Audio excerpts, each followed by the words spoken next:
teman-teman yang ada di bawah tadi ada yang nulis menanyakan bagaimana Mr. Z kalau P21 memakan waktu gitu ya. Coba di tapping dulu dong. Aku mau menjawab nih karena saya menghormati yang di bawah. Jadi benar ya tadi pertanyaannya begitu ya. P21 memakan waktu gitu ya. Iya betul. Oke ya. Saya jawab ya.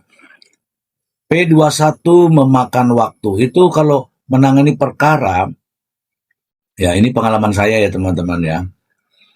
Menangani perkara, kalau perkaranya itu kasusnya tidak ditahan, yang menangani itu enjoy. Kenapa? Enjoy. Kenapa enjoy? Karena tidak dikejar-kejar waktu penahanan.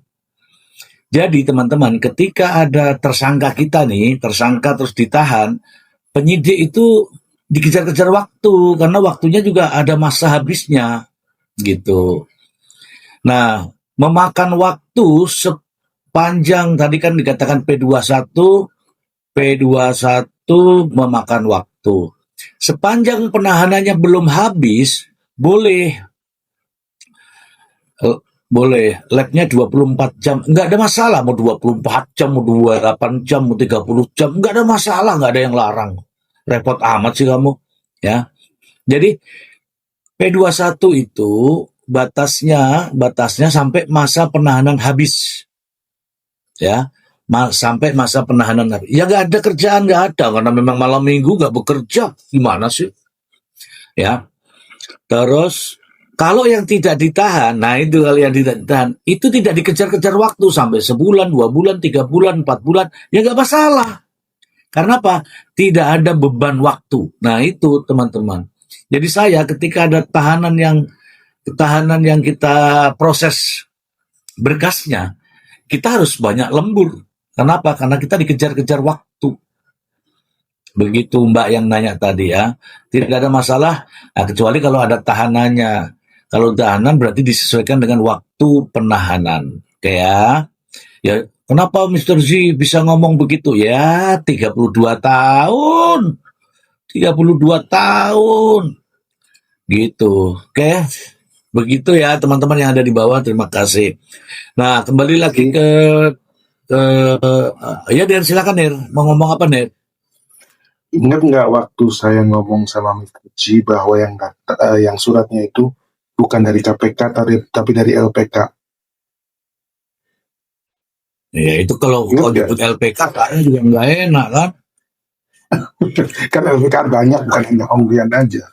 Jadi surat yang itu ternyata bukan dari KPK kan, tapi ternyata kan bukan kan gitu ya. Itu yang pertama. Yang kedua, PH-nya bikin ini loh Bang Ji, bikin press con yang mengatakan bahwa memang ada surat dari KPK menyuruh mereka untuk memberikan tambahan-tambahan bukti data gitu loh ya.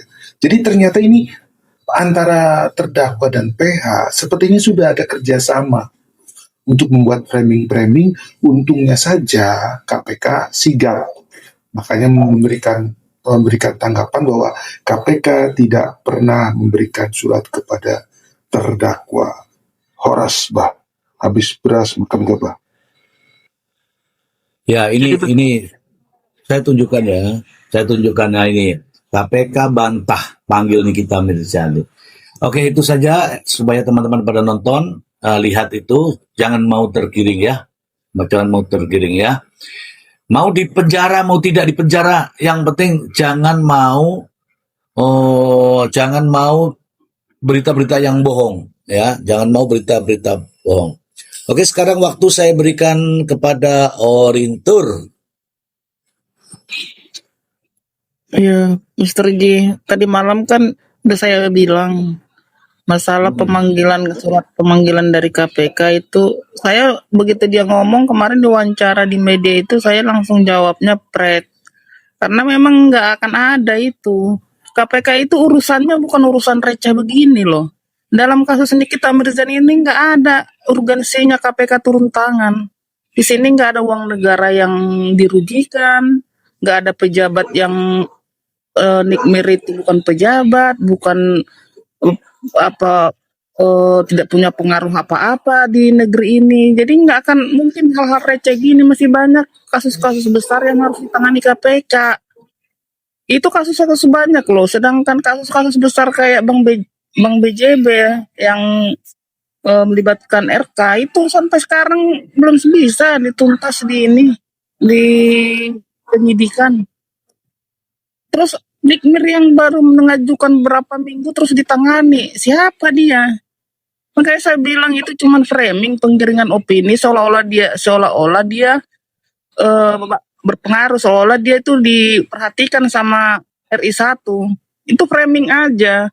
Karena dia mendekati putusan, mendekati vonis, dia itu akan terus membuat cerita-cerita seolah-olah pejabat-pejabat negeri ini memperhatikan kasus dia. Nggak ada, sebenarnya nggak ada, itu semua itu gaya-gaya dia aja. Karena memang kok dibilang dia bukan berhalusinasi, karena ketidaktahuan dia terhadap hukum, ketidaktahuan dia terhadap undang-undang dan aturan. Dia nggak paham soal-soal aturan beracara di sidang yang udah berkali-kali dia di pengadilan disidangkan, dia nggak tahu beracara, urutan-urutannya dia nggak tahu. Jadi dia bukan halusinasi, memang ketidakpahaman dia dan ketidaktahuan dia terhadap hukum dan undang-undang itu sendiri. Makanya dia asal ngomong. Jadi yang satu-satunya senjata yang dia punya dari dulu sampai sekarang untuk dia tetap bertahan hidup adalah media sosialnya. Pengikutnya, followersnya, dan netizen. Nggak ada selain itu. Jadi kalau dibilang dia hal, memang bukan hal, memang nggak ada pengetahuannya. Jadi dia asal ngomong aja. Yang penting netizen kagum, hebat, Ami hebat.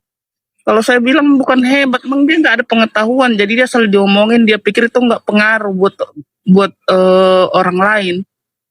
Dari dulu kan itu yang dimanfaatkan untuk hidup sampai sekarang kan media sosial. Gitu. Jadi kalau dari awal dia bilang itu, memang saya nggak percaya kalau itu ada surat panggilan. Siapa dia, woi? KPK itu bukan kayak kepolisian loh atau kejaksaan. KPK itu institusi negara yang udah besar, yang ditangani itu bukan kasus-kasus receh. Kasus yang dihadapi Nikita Mirzani sekarang ini banyak, ratusan kasus mungkin yang sedang terjadi saat ini yang ditangani oleh pengadilan negeri, yang disidangkan. Kenapa harus kasus Nikita Mirzani? Cuman Nikita Mirzani ini aja yang bikin drama, yang bikin isu-isu karena dia public figure. Jadi Banyak drama. Iya, dia aja yang banyak drama, banyak kasus yang sama seperti kasus dia ini banyak saat ini di seluruh Indonesia ini mungkin ada ratusan. Jadi nggak terlalu besar ini kasus, nggak ada besar-besarnya, nggak ada pengaruhnya. Mau dicungkir balik di sidang, mau dia bilang dia dizolimi, dikriminalisasi, bahwa dia hampir mau dihilangkan apapun, negara nggak ada peduli, pejabat itu nggak menggubris, nggak ada siapa nih kita Mirzani di negeri ini? Sedangkan kasus sebesar kasus Agnes Mo aja nggak langsung turun pejabat, kecuali Agnes Mo-nya melapor ke DPR. Gitu loh. Jadi itu aja. Jadi para ini netizen pendukungnya ini nggak usah semua apa yang ini, ya memang sesuai kapasitas si klien lah untuk menangkap sebuah masalah gitu, karena memang ketidaktahuan klien, ketidakpahaman klien atas hukum dan undang-undang itu sendiri. Gitu kira-kira Mr. J dari saya untuk sementara ini. Itu omongan orientur tadi untuk siapa? Untuk pendukung NM ini loh, yang selalu bilang Ami hebat ini, dibilang jadi belajarlah klien gitu, belajar gitu sedikit-sedikit. Nggak usah langsung ini 100% sedikit-sedikit gitu. Oh iya ya, banyak kali yang udah disampaikan oleh NM ini nggak ada yang terbukti satupun. Bahkan untuk berobat keluar dari rutan aja dia nggak mampu loh, nggak dikabulkan hakim. Terus gimana mau KPK peduli sama kasus dia? Nggak peduli. Kalau ada nah sekarang katanya tadi konferensi dilengkapi berkas, nggak ada. Itu kalaupun ada KPK ngomong gitu, itu hanya menolak secara halus itu. Lengkapi sampai dunia kiamat. Sampai dunia kiamat nggak akan. PH-nya orientur. PH-nya yang konfront PH-nya bukan KPK. Tapi KPK kan sudah bilang bahwa dia tidak pernah. Iya. Orientur. Tapi sebenarnya kan semalam Bang Leon itu kan menyampaikan KPK itu lembaga besar. Masa KPK tidak Iya, tahu kalau yang sedang ada di tahanan? Masa tidak ada pemberitahuan kepada pengadilan? pengadilan. Nah sekarang, Kan sekarang, itu bukan, sekarang ini ternyata tunggu dulu sebentar, gantian juga ngomong. Susah kau diajak ngomong. aku belum Kamu selesai tadi. Ya kan tunggu dulu sebentar. Kan tadi kamu ini. Ya udah, selesaikanlah kalau begitu. Udah lanjut lah Mister J, nanti di DO pula saya. Enggak. Lanjut. Dikit lagi Oke. biar nanti saya suka blank saya.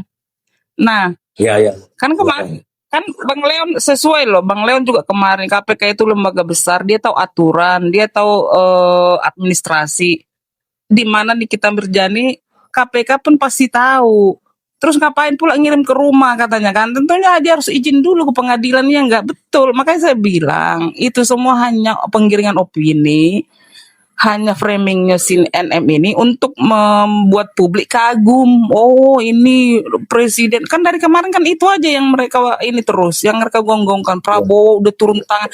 Nggak ada Nikmir itu gak siapa-siapa loh di negeri ini. Kenapa pula harus Prabowo turun tangan sama dia tuh? Nggak ada, masih banyak lebih besar kasus-kasus yang harus diselesaikan. Ada pertambangan, ada kasus-kasus perbankan, kasus perkebunan, agraria, banyak. Masa apa urusannya Nikmir yang memeras mau diurus Prabowo? Itu semua lo apa gitu loh, pakai nalar dikit lah. Kalau nggak bisa pun kalian pintar-pintar kali, setidaknya sedikit lah belajar. Makanya jangan selalu kalau masuk ke Komal Mister J judol pret dia nggak, kalian nggak dapat ilmu. Percayalah, kalian kemana-mana komen gitu ngebazir ke sana nggak ada efeknya sekarang. Bahkan untuk membuat Nikita Mirzani berobat keluar aja kalian nggak mampu menolong dia untuk berobat, nggak usah bebas.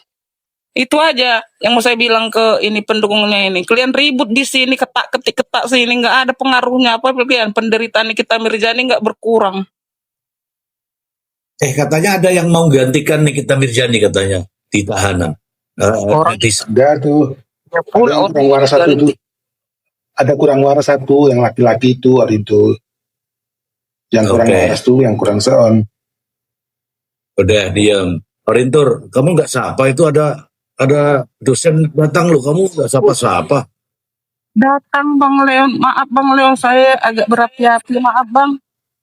Selamat malam Bang Leon. Selamat semuanya. Gak apa-apa, Bu Orintur, saya juga mendengarnya aja. Tuh kan. Iya, nih Hari itu hati-hati loh. Nanti kena D loh, dapat D nanti. Bang Leon. maaf. Iya, Mr. J.